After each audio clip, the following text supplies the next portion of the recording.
नमस्कार and welcome दोस्तों। Now recently Lebanon ने रिक्वेस्ट किया भारत को और कहा है कि प्लीज आप नेतन्याहू से बात करिए। पीएम मोदी को बोलिए कि यह नेतन्याहू से बात करे और इजराइल को रोकिए, नहीं तो ह्यूज स्केल पे डिस्ट्रक्शन हो सकता है। यहाँ पे आप देख सकते हैं कि भारत से लेबनान उम्मीद लगा रहा है कि इजराइल को समझाए। अगेन इस पर बहुत सारे आर्टिकल भी पब्लिश हो रहे हैं कि Lebanon wants India to talk to Israel prime minister Netanyahu. आप जानते हैं इसका मेन रीजन जो है बहुत ही सिंपल है। लेबनान को फील हो रहा है कि इन फ्यूचर इनका बहुत बड़ा हिस्सा इजराइल कंट्रोल में आ सकता है। अब तक आप यह तो समझ गए होंगे कि यहाँ पे यह इजराइल है, यह ग्रीन पार्ट, और ऊपर जो यह पर्पल कंट्री है यह है लेबनान। लेबनान में देखिए इजराइल की मिलिट्री घुस चुकी है। धीरे धीरे इजराइल अपना चौथा और पांचवा डिवीजन लगातार डिप्लॉय भी कर रहा है और अभी के टाइम इजराइल ग्राउंड लेवल पर बहुत सारे सोल्जर्स को भी बुला रहा है। ऑलमोस्ट आप कह लीजिए तैयारी कर ही रहा है बड़ी चढ़ाई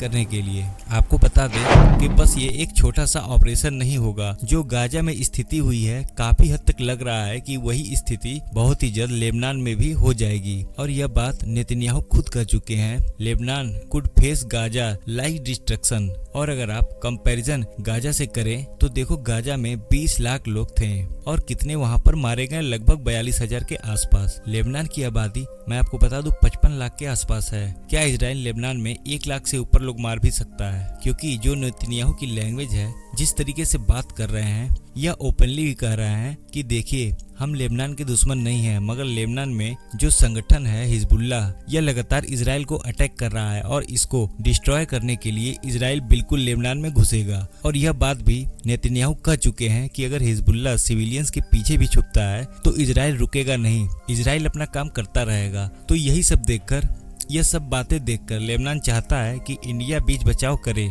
नहीं तो लार्ज स्केल पर सिविलियंस मारे जाएंगे। यहाँ पर आपका एक सवाल यह है कि मगर भारत ही क्यों करेगा इजराइल से, बाकी और कंट्री क्यों नहीं? एक बार को सोच कर देखिए, लेबनान के पास जितनी ऑप्शन है, जैसे यूएन सिक्योरिटी काउंसिल में 5 देश हैं, उनमें से क्योंकि फ्रांस के मैक्रो की तरफ से स्टेटमेंट ये आई है कि अब इजराइल को हम हथियार नहीं बेचेंगे और बाकी कंट्री को भी फ्रांस ने कहा है कि इजराइल को हथियार मत बेचना। तो यह देखिए फ्रांस यहाँ पे आउट हो जाता है। चाइना की अगर हम बात करें तो चाइना कुछ अलग ही पॉलिसी पर चल रहा है। कई रिपोर्ट्स पब्लिक भी हो रही हैं। चाइना ने एक वेपन दिया है ईरान को, जो ईरान के सुप्रीम लीडर को प्रोटेक्ट करता है। रसिया की अगर बात करूं तो रसिया भी कंप्लीट प्रो ईरान हो ही चुका है। आज के समय में आप लोग हैरान हो जाएंगे, रसिया ने लिटरली रिसेंटली एक स्टेटमेंट दी है कि हिजबुल्लाह अभी भी खड़ा हुआ है। रसिया एक बहुत बड़ा सपोर्टर है हिजबुल्लाह का और रसिया ने कहा है कि जो भी इजराइल के क्लेम है कि हिजबुल्लाह की लीडरशिप को उन्होंने डिस्ट्रॉय कर दिया है,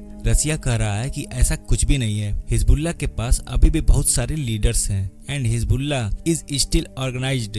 तो रसिया भी आप कह ही लीजिए कि कंप्लीट एंटी इजराइल बन के खड़ा है। आज के समय यूएस की अगर हम बात करें तो देखिए करंट यूएस में जो बाइडेन की सरकार है, उनसे नेतन्याहू डायरेक्टली बहुत कम ही बात करते हैं। यूएस की गवर्नमेंट इस बात को लेकर काफी गुस्सा भी है कि इजराइल इनके साथ यह प्लान शेयर नहीं कर रहा है और यूएस नर्वस है इस बात को लेकर कि इजराइल कोई बड़ा अटैक ही ना कर दे, जिसके रिस्पांस में एक वार स्टार्ट हो जाए। तो घूम फिर के कितने देश बचते हैं जिनके लीडर से बेंजामिन नेतन्याहू लगातार फोन पर बात करते हैं। मैं आपको बता दूं, रिसेंटली आपने देखा होगा पीएम मोदी की एक फोन कॉल हुई थी नेतन्याहू के साथ और मोदी जी ने यहाँ पर यह कहा था कि आतंकवाद की कोई भी जगह नहीं है। आज के समय में मैं कहूँगा अकेले लीडर हैं जो फोन पर बात करते हैं नेतन्याहू से। यह बात पब्लिक की जाती कि हाँ बिल्कुल नेतन्याहू ने पीएम मोदी से बात करी है। अगर आप इजराइल के विदेश मंत्रालय की तरफ से भी स्टेटमेंट देखो तो इंडिया के बारे में यह लोग यही कहते हैं कि इंडिया जिस तरीके से अपनी बात रखता है दुनिया के सामने,